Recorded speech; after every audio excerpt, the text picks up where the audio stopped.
Olá, irmãos, graça e paz, tudo bem, queridos? Como vocês estão? O nosso propósito aqui é tentar contribuir um pouco com a Escola de Teologia Reformada, com a EATRE, né, da qual eu faço parte, que tem como, eu diria que mentoria, né, que mentor, idealizador, o nosso irmão Devaí, né? Nosso irmão Devaí. E o assunto que nós vamos conversar um pouco agora, que hoje é sobre a cosmovisão pentecostal. Eu, como ex-pentecostal, né, sou um pouco conhecedor da visão pentecostal, neopentecostal, na qual eu vivi por alguns anos, alguns anos, um pouco mais de 2 décadas, é bastante. Então, queridos, eu li há um tempo uma frase muito interessante do Heissing, né, o Bento XVI, o ex-papa mundial, que ele dizia o seguinte: no casulo da minha fé, que lava de ateísmo se meteu. Em cada crente reside um ateu e em cada ateu reside um crente. Olha aí. Não parece uma frase muito bem elaborada? Não parece uma frase muito bonita, não é?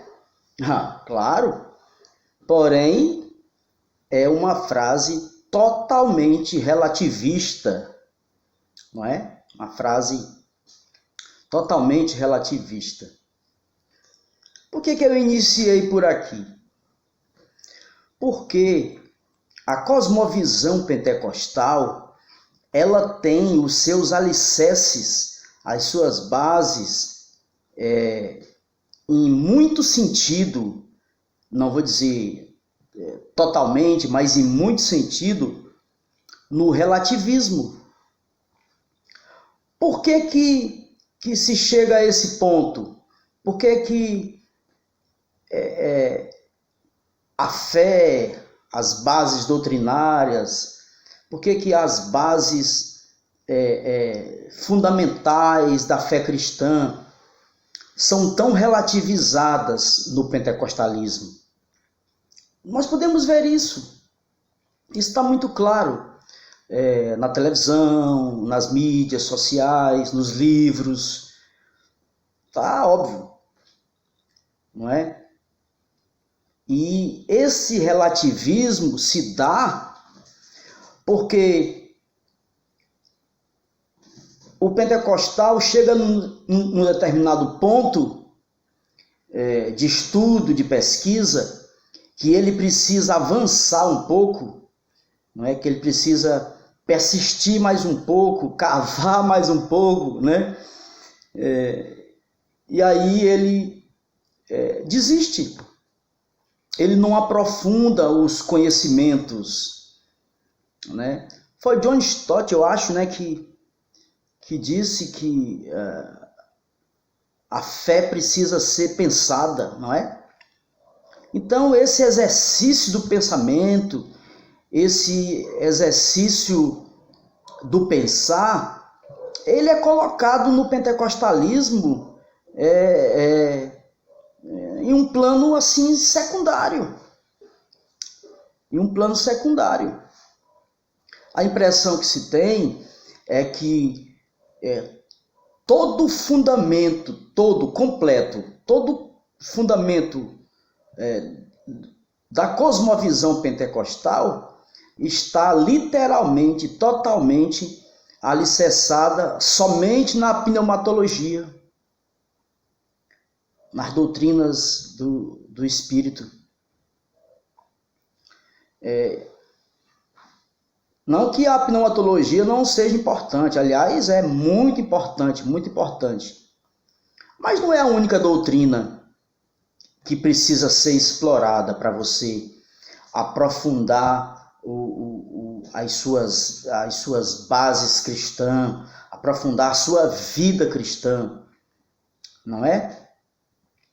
Então, essa cosmovisão pentecostal, eu acredito que não seja necessário eu falar para vocês sobre o que é cosmovisão, né? Mas, já que estamos assim falando, estudando, cosmovisão é cosmos, mundo, né? E visão do cosmos, visão do mundo. Só que isso é também muito genérico, né? Muito geral.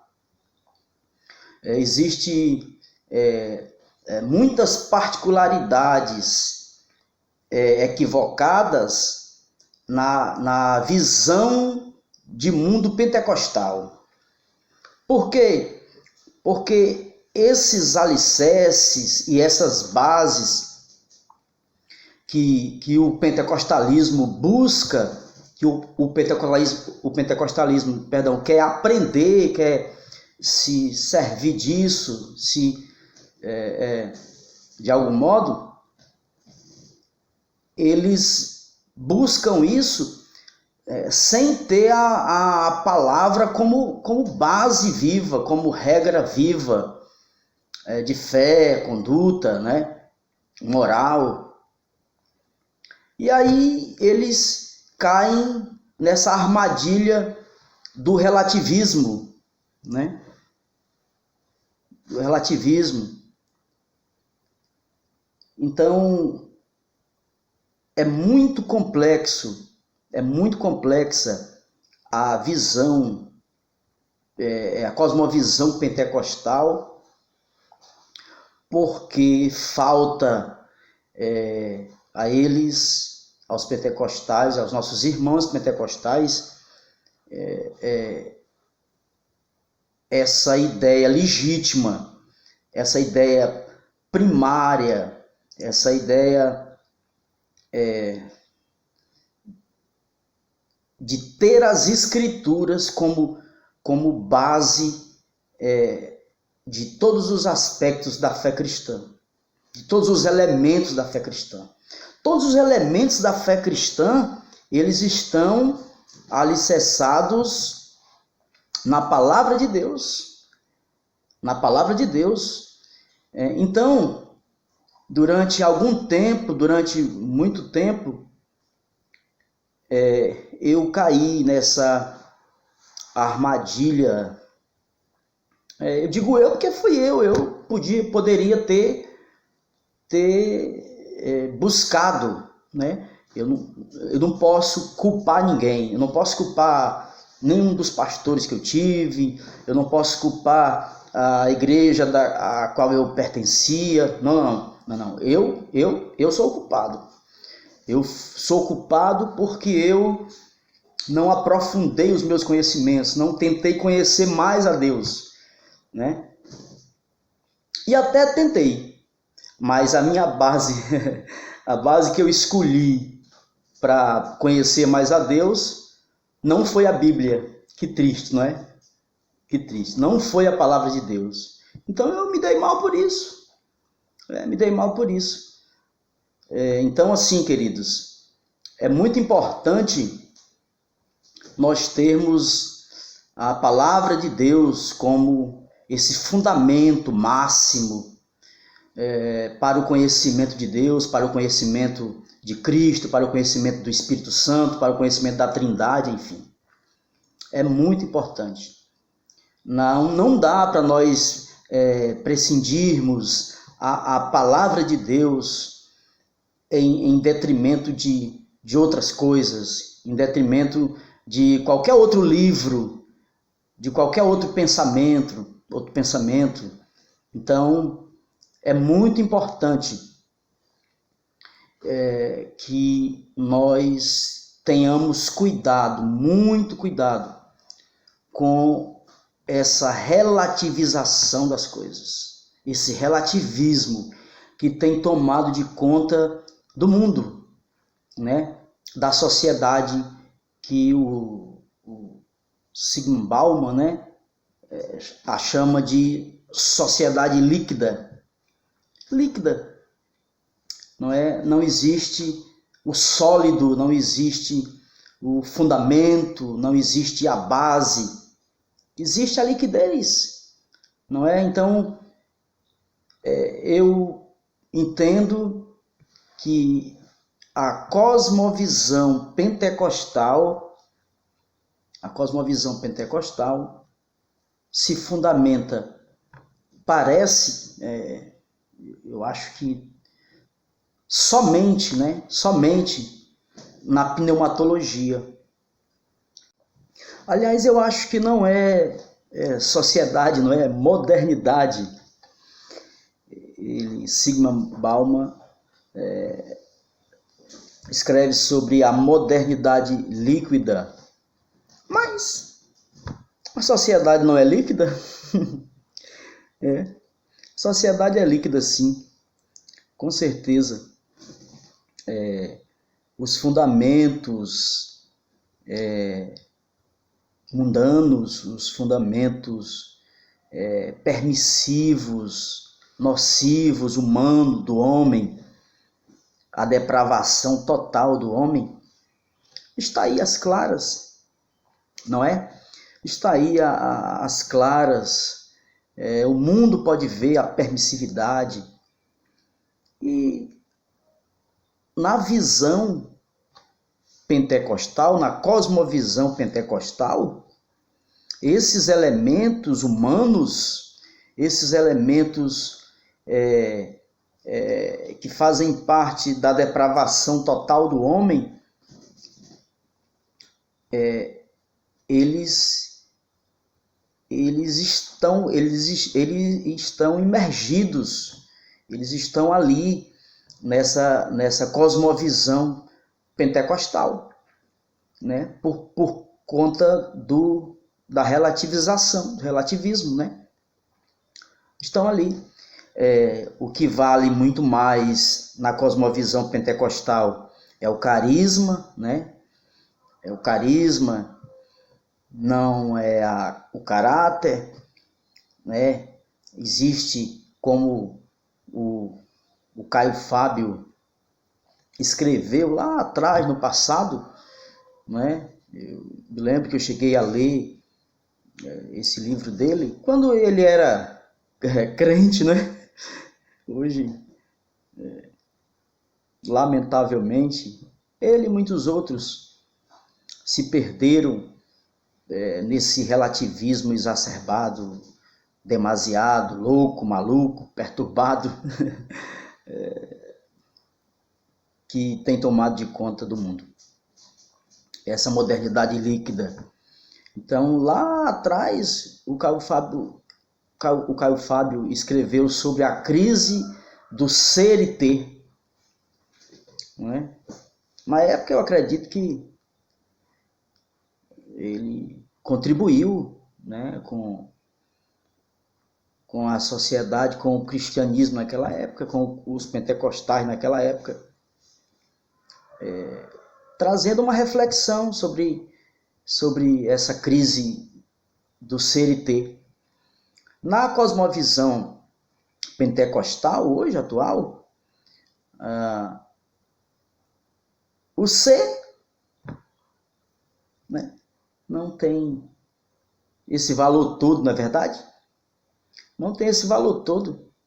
Aliás, eu acho que não tem valor nenhum, porque os exemplos que os pastores neopentecostais, pentecostais dão na sua prédica, na sua fala, na sua pregação, é que é importante é ter mesmo, né? Importante é ter, é possuir, importante é ganhar, né?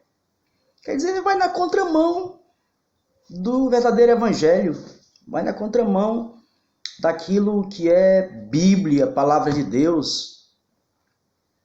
Então, meus irmãos,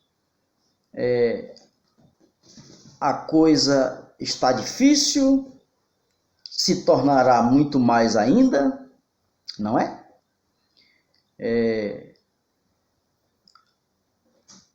a cosmovisão pentecostal atrai o homem para o homem, não é? Isso é o que a gente percebe. Atrai o homem para o homem. Não atrai o homem para Deus. Né? O homem está longe de Deus nas suas conjecturas, nas suas incertezas, eu diria que suas incertezas pueril, infantil, né? A maturidade na cosmovisão pentecostal demora muito ser alcançada, porque é impedido, em alguma medida, o exercício do pensar, o exercício da reflexão, né?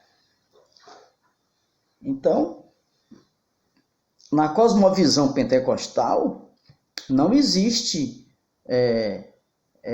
a ênfase na reflexão. Não, de jeito nenhum. Todos concordam a todo instante, a toda hora, né? E aquele que começar a olhar, refletir, discordar, é colocado assim meio que de lado e a coisa vai degringolando por aí. Então, é isso. São apenas apenas uma visão geral, né, dessa base da cosmovisão pentecostal.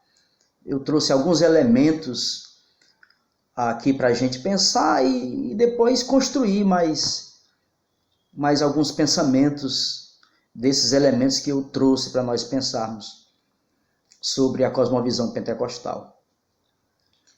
Tá certo? Deus abençoe, senão o vídeo fica muito longo. Deus abençoe, graça e paz, queridos.